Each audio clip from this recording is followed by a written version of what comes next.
आपण पाहतोय की दीनानाथ रुग्णालय जे आहे त्या रुग्णालयाच्या गेटवर सकाळ काय नेमकी मागणी आहे?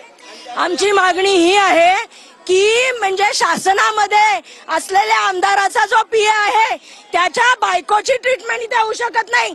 7व्या महिन्यामध्ये म्हणजे प्री मॅच्युअर्ड बेबी होणार होत्या.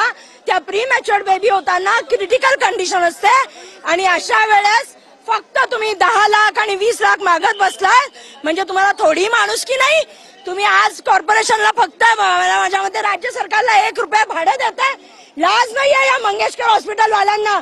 म्हणजे एवढी मुजोरी येते कुठनं, कुणाच्या जीवावर? आणि देवेंद्र फडणवीस बसच्या ड्रायव्हरला गुन्हा दाखल व्हावा अशी मागणी करताय का? कोणावर गुन्हा दाखल? मनुष्यवधाचा गुन्हा. जो स्टाफ आहे, जे डॉक्टर त्यांच्याशी बोललेत त्यांच्यावर मनुष्यवधाचा गुन्हा हा दाखल झालाच पाहिजे. रुग्णालय प्रशासन म्हणतंय की चुकीच्या पद्धतीने अर्धवट बातम्या दाखवल्या जातात. अजिबात नाही. ते खोटं बोलतायत. त्यांचे हात वरपर्यंत पोहोचलेले आहेत म्हणूनच ते हे सगळं बोलू शकतात. आज दुसरं हॉस्पिटल असतं तर इथं जाळपोळ केली असती लोकांनी. एवढा राग आहे लोकांमध्ये. रुग्णालय प्रशासनाला वाचवण्याचा कोण प्रयत्न करतोय? 100%. आपण पाहतोय की या ठिकाणी एका बाजूला गुलाबो गँगचं आंदोलन सुरू आहे तर दुसऱ्या बाजूला या ठिकाणी युवक काँग्रेसचं आंदोलन चालू आहे. नेमकी काय मागणी आहे तुमची? या प्रशासनाला पैसा मोठा झालाय, जीव छोटा झालाय. तर आमच्या युवक काँग्रेसतर्फे मागणी आहे, या अधिकाऱ्यांना कडक कारवाई झाली पाहिजे. एका महिलेचा जीव जातो, तुम्ही एक साईडला लाडकी बहीण म्हणता आणि लाडक्या बहिणीचा जीव तुम्ही घेता. अजून गुन्हा दाखल नाहीये या प्रकरणी? नाही, गुन्हा दाखल झालाच पाहिजे. एक तऱ्हेने तुम्ही महिलांचा अपमान करताय. तुमचं आंदोलनाचे काय नक्की पवित्र असणार? आम्ही या अधिकाऱ्यांना वटणीवर आणणार आहे.